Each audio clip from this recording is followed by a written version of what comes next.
How to make superannuation account.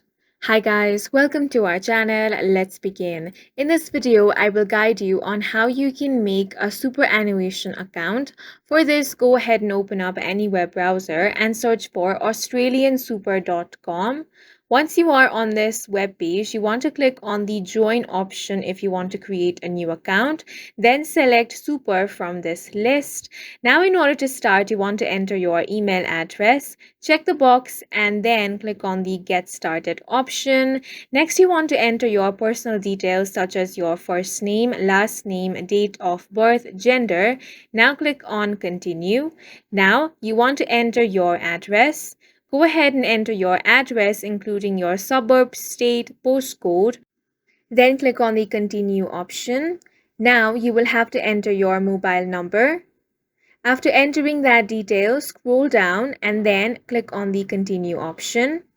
After this, you can enter your tax file number, but this is optional. You also have to answer if your employer will be contributing to your super or not. Answer that and then also enter your occupation from this drop-down menu. Then click on Continue.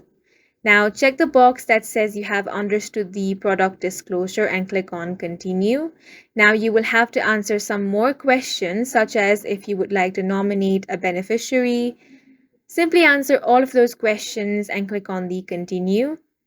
After that, you want to scroll down and check the box that says you have read and accepted the terms of condition. Now you want to check all of these details. If there is any mistake, click on the Edit option. Now click on the Submit option. After you click on the Submit option, here as you can see, you have successfully created your account. You will receive an email shortly regarding your account, and that's it for this video. If you found it helpful, please make sure to hit the like button and subscribe for more videos like this.